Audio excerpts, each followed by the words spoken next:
साथियों, आज सबसे बड़ी खबर है जिस पर बातचीत करते हैं। अखिलेश यादव को फिर से चंद्रशेखर आजाद ने अपना समर्थन दे दिया है। समर्थन किस सीट पर दिया है, क्यों दिया है, ये आगे हम आपको इस वीडियो में बताएंगे। लेकिन दलित समाज फिर से एक बार नाराज हो गया है। वो दलित समाज जो बसपा का समर्थक है, वो दलित समाज जो समानता की बात करता है, वो दलित समाज जो बहुजन समाज की बात करता है। मैं ऐसा क्यों कह रहा हूं, आज आपको बताएंगे कि उत्तर प्रदेश में उपचुनाव हो रहा है और उपचुनाव में अखिलेश यादव का समर्थन चंद्रशेखर करने वाले हैं। मायावती जी का साफ साफ इन्होंने बहिष्कार कर दिया है। अब आज आपको बताएंगे इसी वीडियो में कि मायावती जी और चंद्रशेखर में क्या फर्क है। चलिए वीडियो आज की शुरू करते हैं और तमाम खबरों पर बातचीत करते हैं। नमस्कार दोस्तों, मैं हूं पराग और आप सभी का एक बार फिर से मैं बहुत बहुत स्वागत करता हूं। साथियों, यूपी में विधानसभा का चुनाव 2022 में था और इस विधानसभा के चुनाव में चंद्रशेखर जी अखिलेश यादव जी के सामने 2 सीट के लिए रो रहे थे और बड़े भैया कहकर संबोधित कर रहे थे। ये बार बार उनका बड़े भैया संबोधित कहना और अखिलेश यादव जी को तनिक भर भी शर्म नहीं आना, इस बात की ये गवाही है कि अखिलेश यादव जी के अंदर दलित प्रेम बिल्कुल नहीं है। चंद्रशेखर की 2 सीटों पर बिल्कुल मदद नहीं किए और ना ही उन्होंने 2 सीटों का जो है अपने गठबंधन में उन्हें हिस्सेदारी दिया, बल्कि चंद्रशेखर से कहा गया था कि आप समाजवादी झंडे से चुनाव लड़ जाइए, नगीना से। जब 24 में चुनाव हुआ था तो चंद्रशेखर ने इनकार कर दिया था। अब चंद्रशेखर को चाहिए था कि हमेशा अखिलेश यादव का विरोध करें, लेकिन नहीं। आपको बता दें, कानपुर में एक सीसामऊ विधानसभा सीट है जहां पर भी उपचुनाव हो रहा है और इस उपचुनाव में चंद्रशेखर आजाद फिर से खुला समर्थन चंद्रशेखर आजाद ने अखिलेश यादव का कर दिया है। अब क्या है इनकी रणनीति मुझे भी नहीं पता है, लेकिन बार बार जो चंद्रशेखर को अपमानित कर रहा है, इनके जरिए पूरे दलित समाज को अपमानित कर रहा है, उसको आखिर चंद्रशेखर अपना समर्थन क्यों कर रहे हैं। आज बड़ी खबर आपको बताएंगे, सीसामऊ विधानसभा सीट पर कौन कौन से प्रत्याशी हैं और चंद्रशेखर ने अभी अपना प्रत्याशी क्यों नहीं उतारा और खुला समर्थन पूरा हाथ उठा के क्यों कर दिया अखिलेश यादव को। तो इसे हमें समझना चाहिए। कई लोगों ने इस पर लिखा भी है, वो भी हम आपको बताएंगे। साथ में झारखंड से एक बड़ी खबर आई है हेमंत सोरेन के द्वारा, उसको भी आपको बताएंगे। तो पहली खबर की अगर हम बात करें तो पवन लिखते हैं कि चंद्रशेखर ने मायावती जी को न समर्थन करके अखिलेश यादव को समर्थन कर दिया।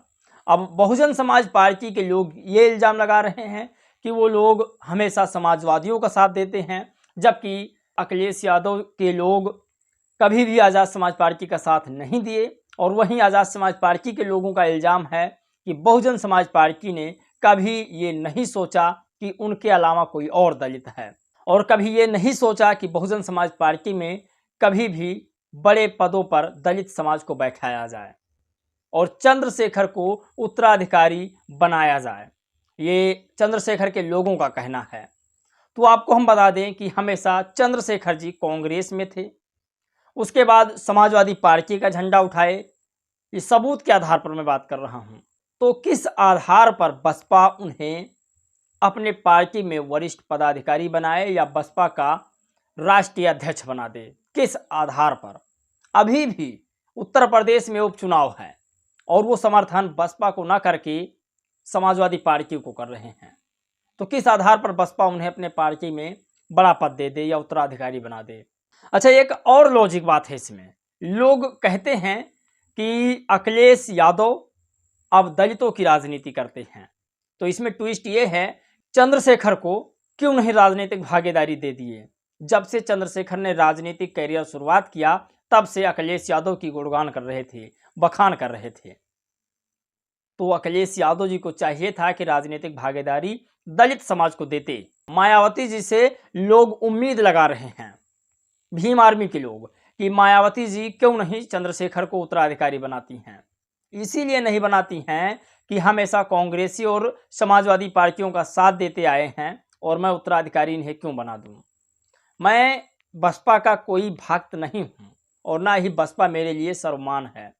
बसपा से बहुत बड़ी पार्टियां आई और गईं, लेकिन जो सच्चाई है उसे आप समझिए। मायावती जी ना होती तो आज बुद्धिज्म को कोई नहीं जान पाता, ये सच्चाई है। बाबा साहब के बाद पूरा कारवां ठप हो गया था। मानवर काशीराम साहब ने और बहन जी ने ही इसका शुरुआत किया। तो आप कल्पना नहीं कर सकते, हमेशा जो बुद्ध का साथ देगा मैं उसका साथ दूंगा, जो दलित समाज का साथ देगा सबसे पहले मैं उसका साथ दूंगा। पवन लिखते हैं कि 80 वर्ग के लोगों को अब चंद्रशेखर से जितनी जल्दी हो सके दूरी बना लेनी चाहिए। यूपी की 9 विधानसभाओं पर उपचुनाव होने वाले हैं। इनमें से कानपुर जिले की सीसामऊ विधानसभा एक है। सीसामऊ विधानसभा पर उपचुनाव के लिए बहुजन समाज पार्टी ने वीरेंद्र कुमार शुक्ला ब्राह्मण प्रत्याशी, वहीं समाजवादी पार्टी से इरफान सोलंकी की पत्नी नसीम सोलंकी मुस्लिम और भारतीय जनता पार्टी की तरफ से सुरेश अवस्थी ब्राह्मण प्रत्याशी घोषित कर प्रत्याशी है, जबकि इस सीट पर आजाद समाज पार्टी के उम्मीदवार का पर्चा रद्द हो गया है। पिछले हफ्ते चंद्रशेखर ने सीसामऊ विधानसभा सीट पर होने वाले उपचुनाव में समाजवादी पार्टी की उम्मीदवार नसीम सोलंकी को बिना शर्त अपना समर्थन दे दिया। चंद्रशेखर ने आजाद समाज पार्टी और भीम आर्मी के कार्यकर्ताओं व समर्थकों को सपा प्रत्याशी नसीम सोलंकी को जीताने के लिए दिन रात मेहनत करने को कहा, क्योंकि चंद्रशेखर सपा प्रत्याशी नसीम सोलंकी पहले समर्थन देने की बात कह चुके हैं। तो सोचिए, यहाँ पर ब्राह्मण प्रत्याशी मायावती जी ने भी उतारा और ब्राह्मण प्रत्याशी बीजेपी ने भी उतारा। तो यहाँ पर दो बात और बनती है। पहली बात, बीजेपी की बी टीम बसपा नहीं है, इस बात को लोग समझ लीजिए। दूसरी बात, चंद्रशेखर ने बसपा का समर्थन ना करके उन्होंने समाजवादी पार्टी का समर्थन किया। अब आप कल्पना नहीं कर सकते चंद्रशेखर की जो माइंड है वो ये कह रही होगी कि मैं एक ब्राह्मण का समर्थन क्यों करूं, मैं समर्थन कर रहा हूं मुसलमानों का। आप कल्पना नहीं कर सकते, जितना ब्राह्मणों ने बौद्ध को मिटाने का काम किया उतना ही मुसलमानों ने भी बौद्ध को मिटाने का काम किया। ये प्रूफ है। मैं झूठे हवा हवाई में बात नहीं कर रहा, भले ही आज मुझसे कोई नाराज क्यों ना हो जाए। अब आपको बताते हैं कि आखिर झारखंड से क्या बड़ी अपडेट है। भाजपा के तत्कालीन मुख्यमंत्री बाबूलाल जी के राज्य में पिछड़े का आरक्षण 27% से घटाकर 14% कर उनके हकों के साथ गद्दारी, उनके विश्वास का गला घोंटा। अब हमने पिछड़ों का आरक्षण 14% से बढ़ाकर 27% कर दिया, आदिवासियों का आरक्षण 28% तक बढ़ाया, दलितों का आरक्षण 12% बढ़ाया। तथा जानते हैं सबसे ज्यादा विरोध में कौन आया? जवाब, भाजपा। तो हेमंत सोरेन ने कहा कि जब मैंने दलित पिछड़े आदिवासियों का आरक्षण बढ़ाया तब सबसे ज्यादा किसी ने विरोध किया तो वो भाजपा की सरकार ने किया है, भाजपा वालों ने किया है। अब आपको एक बड़ी खबर बताते हैं। रवि आर्या लिखते हैं, भटके हुए बालकों, चंद्रशेखर बार बार सपा को ही क्यों समर्थन करता है, बसपा को क्यों नहीं करता है, जबकि पिछले चुनाव में एक सीट नहीं दिया गया था सपा के द्वारा और वर्गीकरण पर सपा ने कुछ नहीं बोला था। कब तक नहीं समझोगे तुम लोग। पिछले हफ्ते चंद्रशेखर ने सीसामऊ सीट पर होने वाले उपचुनाव में समाजवादी पार्टी के उम्मीदवार नसीम सोलंकी को बिना शर्त अपना समर्थन दे दिया। तो सोचिए, ना ही चंद्रशेखर बोले और ना ही अखिलेश यादव बोले और ना ही राहुल गांधी बोले। तो आप लोगों को क्या लगता है, क्या चंद्रशेखर आजाद को मायावती जी का सीसामऊ वाले सीट पर समर्थन करना चाहिए या नहीं? आप लोग की राय जानना बहुत जरूरी है। इस वीडियो में दोस्तों बस इतना ही। जय भीम, नमो बुद्धाय।